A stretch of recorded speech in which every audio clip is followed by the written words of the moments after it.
എല്ലാ പ്രിയപ്പെട്ടവർക്കും ക്രിസ്തുയേശുവിൻ്റെ നിസ്തുല നാമത്തിൽ സ്നേഹവന്ദനം.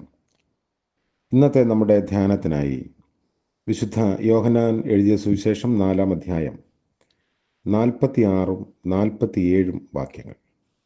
യോഹന്നാൻ 4-ന്റെ 46-ഉം 47-ഉം വാക്യങ്ങൾ. അവൻ പിന്നെയും താൻ വെള്ളം വീഞ്ഞാക്കിയ ഗലീലയിലെ കാനാവിൽ വന്നു. അന്ന് മകൻ രോഗിയായിരുന്ന ഒരു രാജഭൃത്യൻ കവർന്നഹൂമിലുണ്ടായിരുന്നു.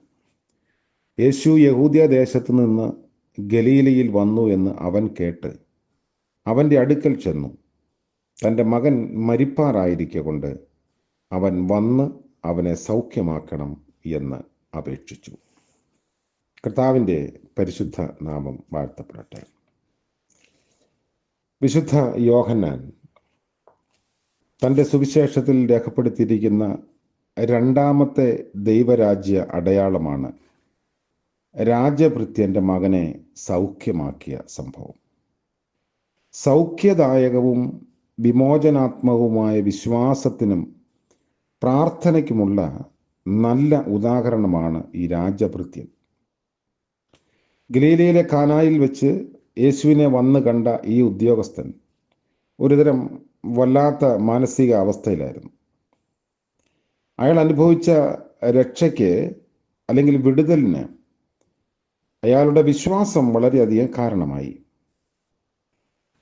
കർത്താവ് പറയുന്നുണ്ട്, നിങ്ങൾ അത്ഭുതങ്ങളും അടയാളങ്ങളും ഒക്കെ കണ്ടതുകൊണ്ടാണ് വിശ്വസിക്കുന്നത്. അത്തരം വിശ്വാസങ്ങളിൽ സ്വകാര്യ താല്പര്യങ്ങളുടെ സംരക്ഷണമായിരിക്കും കൂടുതൽ, അല്ലാതെ ദൈവ മഹത്വം, ദൈവത്തെ സ്തുതിക്കുക എന്നൊന്നുമായിരിക്കില്ല. ദൈവിക കൽപ്പനകളെ അനുസരിക്കുന്നതിലും ദൈവിക വാഗ്ദത്തങ്ങളിൽ വിശ്വസിക്കുന്നതിലുമാണ് യഥാർത്ഥ വിശ്വാസം പ്രകടമാകുന്നത്. അത്തരം ഒരു സത്യവിശ്വാസത്തിൻ്റെ ആവിഷ്കാരമാണ് രാജഭൃത്യനിൽ കാണുന്നത്. നാം അയാളിൽ എടുത്ത് കാണേണ്ടുന്ന ചില വിശ്വാസാവിഷ്കാരങ്ങൾ ഈ സംഭവത്തിലുണ്ട്. ഒന്ന്, രാജഭൃത്യൻ ഒരു മരപ്പണിക്കാരനെ തേടി പോകുന്നു. നസറേത്തിലെ തച്ചനായ യേശുവിനെ അന്വേഷിച്ചു പോയ അയാൾ വലിയ സാമൂഹ്യ നിലയുള്ള ഒരാളായിരുന്നു. എന്നാൽ യേശുവിന് ഒരു ഗ്രാമീണ മരപ്പണിക്കാരൻ എന്നതിൽ കവിഞ്ഞ സാമൂഹ്യ സ്ഥിതി, നില, വില ഒന്നും ഉണ്ടായിരുന്നില്ല. കവർന്നഹൂമിൽ നിന്ന് 20ഓളം മൈൽ അകലെയായിരുന്ന കാനായിലേക്ക് അയാൾ നടത്തിയ യാത്ര ഒരു വിശ്വാസ തീർത്ഥയാത്ര തന്നെയായിരുന്നു.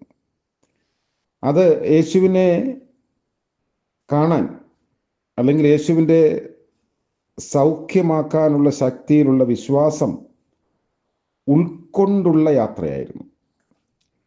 ഒരു മരപ്പണിക്കാരനെ ഗുരുവും റബ്ബിയും കർത്താവുമായി അംഗീകരിക്കുന്ന ഒരു പരിണാമത്തിൻ്റെ ആവിഷ്കാരമായിരുന്നു ആ യാത്ര. ഒരുപക്ഷെ രാജഭൃത്യൻ്റെ യാത്ര സാധാരണ ജനങ്ങളുടെ മനസ്സിൽ വ്യത്യസ്തങ്ങളായ അനുരണനങ്ങൾ ഉണ്ടാക്കി കാണും. എന്നാൽ മറ്റുള്ളവർ എന്തു പറയുന്നുവെന്ന് അദ്ദേഹം ശങ്കിക്കുന്നില്ല.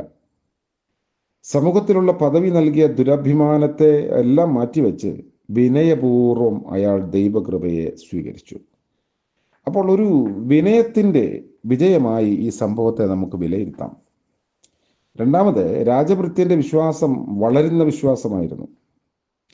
ആ വളർച്ചയിൽ യേശു അയാൾക്ക് പിന്തുണ നൽകി. അത്ഭുതകരമായ ഒരു ഇടപെടൽ യേശുവിൻ്റെ ഭാഗത്ത് നിന്നുണ്ടാകണമെന്ന് ആദ്യം ആഗ്രഹിച്ചു വന്ന ആ മനുഷ്യൻ പിന്നീട് യേശുവിൻ്റെ വചനത്തെ അതിൻ്റെ മുഖവിലയ്ക്ക് സ്വീകരിക്കുകയും കുടുംബമായി യേശുവിൽ വിശ്വസിക്കുകയും ചെയ്തു. ജീവിതത്തിലുണ്ടായ വൈഷമ്യ സാഹചര്യം വിശ്വാസ സമർപ്പണത്തിനും വിശ്വാസ പക്വതയ്ക്കും ഉപകരണമാക്കി അയാൾ തീർത്തു. പുത്രന്റെ സൗഖ്യം അവൻ്റെ പിതാവിൻ്റെയും കുടുംബം മുഴുവൻ്റെയും യഥാർത്ഥ ആന്തരിക സൗഖ്യത്തിന് കാരണമായി. യേശുവിൻ്റെ ഉൾച്ചേരൽ ഈ വിശ്വാസ പകർച്ചയ്ക്കും സംക്രമണത്തിനും കാരണമായി തീർന്നു. മറ്റൊന്ന്, പ്രാർത്ഥനയുടെ ശക്തിയെ പ്രകടമാക്കുന്ന സംഭവമാണിത്. പരിമിതമായ വിശ്വാസധാരണകൾ ഉണ്ടായിരുന്ന ഒരാളിൻ്റെ യാചനകൾക്ക് പ്രതികരണമായി ദൈവത്തിൻ്റെ അലൗകിക ശക്തി വെളിപ്പെട്ടു വന്നു.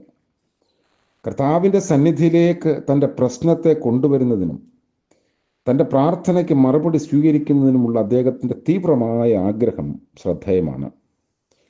വീട്ടിലെ ദാസന്മാരും തങ്ങളുടെ യജമാനന്റെ ഭവനത്തിലെ ദുഃഖത്തിൽ തീവ്രമായി പങ്കുചേരുകയും പരിഹാരം ആഗ്രഹിക്കുകയും ചെയ്തു. ഈ ബാലന്റെ സൗഖ്യത്തിൽ അവരും സന്തോഷിക്കുന്നു. ഒരുപക്ഷെ ദൈവസന്നിധിയിലെ പ്രാർത്ഥനയുടെ സാധൂകരണം താരതമ്യേന സാധുക്കളായ തൻ്റെ ആശ്രിതരോടും അവർക്ക് തിരിച്ചുമുള്ള മനോഭാവം കൂടിയാവാം. ദൈവത്തിങ്കിലേക്ക് ചരിക്കയും ദൈവകൃപയുടെ ഭണ്ഡാരഗ്രഹത്തിൻ്റെ വാതിൽക്കൽ ഇളവ് കൂടാതെ മുട്ടിവിളിക്കുകയും തങ്ങളുടെ ജീവിത സാഹചര്യങ്ങളിൽ ഈ കൃപ പകരുകയും ചെയ്യുന്നവരുടെ പ്രാർത്ഥന ഏറ്റവും ഫലകരമായ പ്രാർത്ഥനയാണ്. ദൈവസന്നിധിയിൽ വിനയപ്പെടുന്നതിന് നമുക്ക് തടസ്സങ്ങൾ ഉണ്ടാവാം. സംഘർഷ സാഹചര്യങ്ങളിൽ വിശ്വാസ വളർച്ച നമുക്ക് അനുഭവവേദ്യമാകുന്നുവോ എന്നതും ചിന്തനീയമാണ്.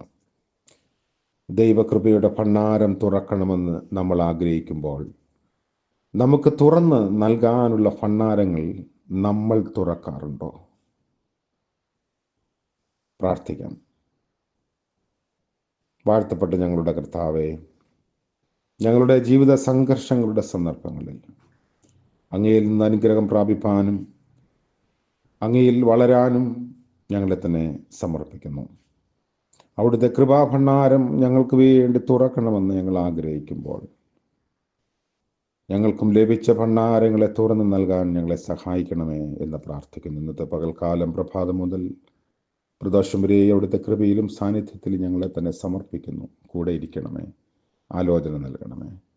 ഇന്ന് ജന്മദിനം ആഘോഷിക്കുന്നവർക്ക് വേണ്ടിയും വിവാഹ വാർഷികം ആഘോഷിക്കുന്നവർക്ക് വേണ്ടിയും വിശേഷമായി പ്രാർത്ഥിക്കുന്നു. പിന്നിട്ട ജീവിത വഴിത്താരകളിൽ ലഭിച്ച ദൈവകൃപയെ ഓർത്ത് കർത്താവിനെ സ്തുതിച്ച് പുതിയ അനുഭവത്തിലേക്ക് ബലത്തോടെ പ്രവേശിപ്പാനും സഞ്ചരിപ്പാനും എല്ലാവരെയും സഹായിക്കണമേ. യേശുമശിഹാ മൂലം പ്രാർത്ഥന കൃപയോടെ കേൾക്കുമാറാകണമേ. ആമേൻ. സകല ബുദ്ധിയും കവിയുന്ന ദൈവിക അനുഗ്രഹവും കാവലും നമ്മോടുകൂടെ എപ്പോഴും ഉണ്ടായിരിക്കുമാറാകട്ടെ. ആമേൻ.